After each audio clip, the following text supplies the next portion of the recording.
welcome to the show. I appreciate you tuning in for another brand new review. So what's on deck for you here tonight? Well, we're in the second half of the second season of Mayfair Witches, and tonight we are jumping into the episode Julian's Victrola. This is episode 5 of season 2. Let's not waste any time though. Let's get right on into things. Now, if you didn't catch the previous episode, Rowan, Cortland, and Moira figured out that they just don't have answers for who took Lasher, where they took Lasher, and why they ultimately want him. We know that Rowan is losing her powers right now because Lasher is nowhere nearby, and we know that nobody in the Mayfair clan seems to have any idea of who would want to take Lasher and what this ultimate goal is. Now, we of course know that Albrecht of the Talamasca is the one who ended up taking Lasher away from even the Talamasca themselves, but we don't know what Albrecht's intentions are just yet. Nobody has shared any of this information, and this has been an ongoing plot point of not just this season, but the first season as well, because the only thing we were really going off of, what we could expect from whoever was going to bring Lasher into the world, was more power. That was the only thing that we knew for a fact was going to come out of this, and that's just what happened to Rowan, is that Rowan ended up gathering a lot of power from Lasher taking a physical form and being close by her. But in regards to everybody else, it hasn't really been made clear what benefits they get from Lasher being around, ultimately, all these other prophecies. None of these things have really been addressed. And therefore, it makes all the sense in the world that Rowan and the others are going to have to go through some very unscrupulous means to get the information that they need. And that unfortunately means they have to go through Cortland's father, Julien.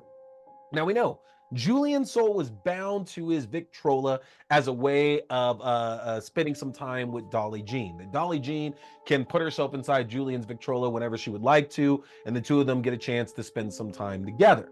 But Rowan is insistent that she's got to go and speak to him now herself as well, because otherwise they are not going to get the information, the answers that they need, and this is going to leave everybody in a much worse off state than what they're already in. So Rowan gets sent inside the Victrola.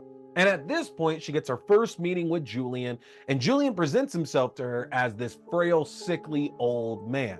Now, we know something is amiss because when we saw in the first part of the season, when Cortland was still trapped in his stone prison and he was still basically living with his father at that point, we saw that his father was this menacing, foreboding mountain of a man who still had all this control over Cortland and everything he was doing, everything that he had an interest in. He was guiding every single part of Cortland's life. So Rowan seeing this is our first sign that something's off at this point, and we find out very shortly after that of course this was a trick by Julien. It had been said by Dolly Jean in the previous episode that you can't just go into Julian's space and not expect there to be some kind of trouble. That if he didn't invite you there, you will never leave. And that's the idea here with this, is that when Rowan thinks that she's escaping, when she's going back to the normal world, she finds out that Julien has tricked her and has found a way to basically separate her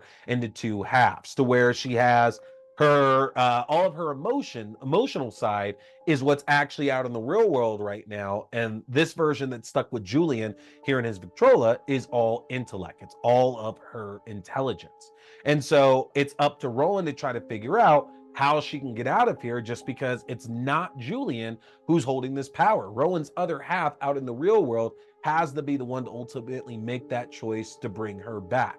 Now, I think that's a good way for them to go with it, because I think myself and a lot of other people would have assumed that the idea is that Julien was taking over Rowan's body. And that's very much with the way they've set this up that I thought that we were actually going with this, is that he was going to possess her and then basically run around as if he was Rowan out there. But that's not what's happening here. He's content to just bring Rowan into his dream world and let her ultimately die by never being able to escape in the first place. And we know that there's a time limit on hand here, because Julien makes it very clear Rowan only has 40 minutes to get this figured out, or else she's gone.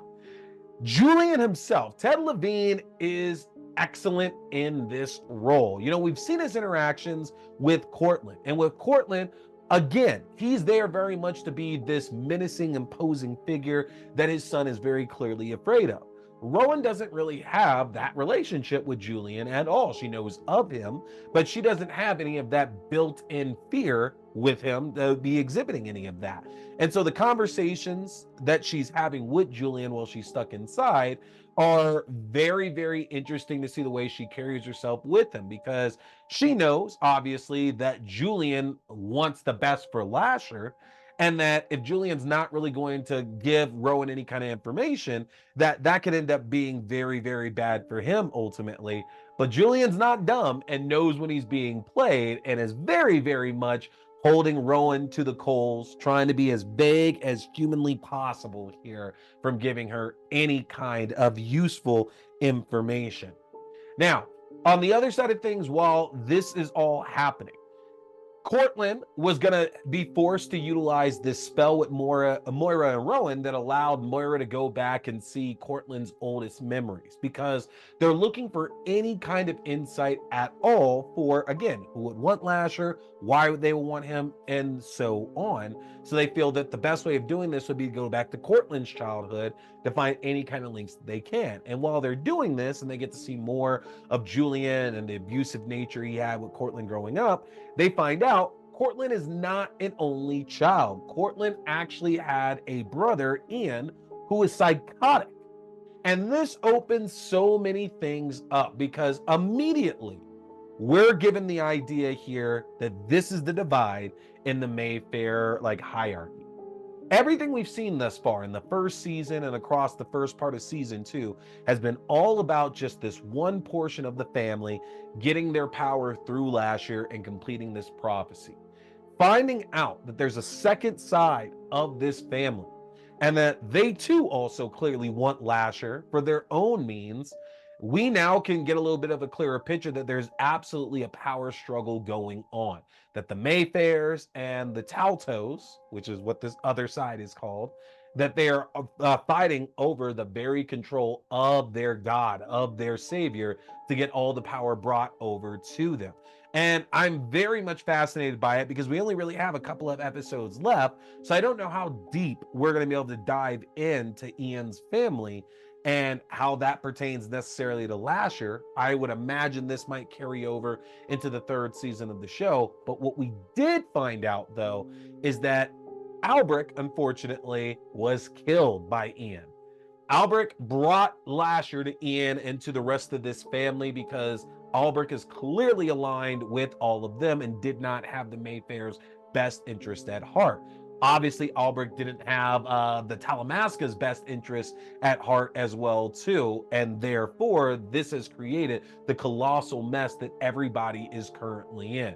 Now, interestingly enough, everybody is on a collision course to get over to Europe to confront the Taltos Ian and rescue Lasher, because we know Sip is already on his way over to the Netherlands to talk with the Talamasca upper management about everything that happened with Albrecht. So I have to imagine that that's going to bring all these different strands together, and that everybody's going to be converging upon Ian and the rest of his family. Now, through all of this here, Lark ends up showing up at Rowan's house, desperate to get some information on what he found in those DNA tests. Remember, he ran a test on Lasher's blood and found the abnormalities, and then he took the teacup of Rowan's and ran a test on that and found those same abnormalities as well too. And given their history, even though Rowan told Lark to just buzz off and to get out of there, Lark's not going anywhere and is clearly very invested and interested in everything that's going on.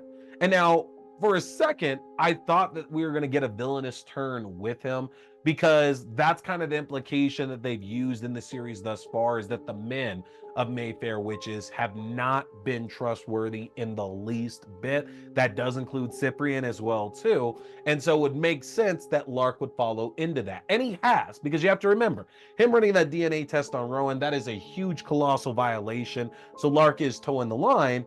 But whereas the Rowan that's stuck with Julien is under the impression that they're going to need to wipe Lark's mind in order for him not to hold on to any of this at all, it turns out with Lark wanting to be helpful and wanting to actually do whatever he can to assist Rowan with all of this, that might not necessarily be happening just yet. Now, Do I think that Rowan is still ultimately going to wipe his mind? Probably. By the end of this season, I do think that's likely coming just because I don't know how Lark can have all of this knowledge about the Mayfairs, about Lasher, about the abnormalities that give Rowan and the rest of her family these powers.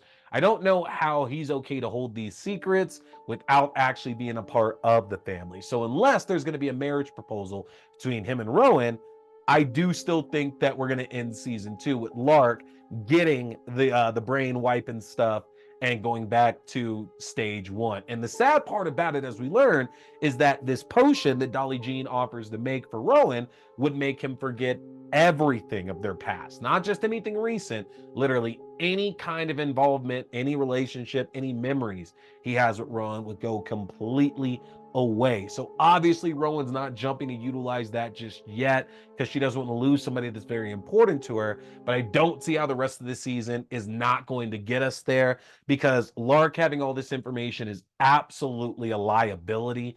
And I have to feel that's probably going to come back up in these last couple of episodes to where he's put in danger simply by the fact that he has this information. So we'll see. Let me know in the comment section what you're thinking so far here of season 2 of Mayfair Witches. And of course, make sure to get subscribed to my link tree, as that's the best way to stay up to date on all the content I'm dropping. You can get subscribed at linktr.ee/T Scary Movie. If you get subscribed, that's going to give you access to the YouTube page for the video versions of the show, your favorite podcasting platforms for the audio-only versions of the show, my Letterboxd page for written reviews and movie rankings throughout the year, my TikTok page for full episodes, movie news, and movie premieres, my Twitch page for horror gaming, and my Fangoria shop page where you can enjoy a 20% discount off anything in the Fangoria shop. Take advantage of all that, folks. Hit that subscribe button. And don't forget, I got more great reviews coming out for you here very soon. We're going to be talking Heart Eyes, The Monkey, Leprechaun Origins. We're going into the rest of Dexter Original Sin, which reminds me, y'all, I did put up a review for episode 8 it was there, but it's currently on a YouTube block, so it'll get unblocked here very, very soon. You can find the audio version on Podbean, though, and all your favorite podcasting platforms.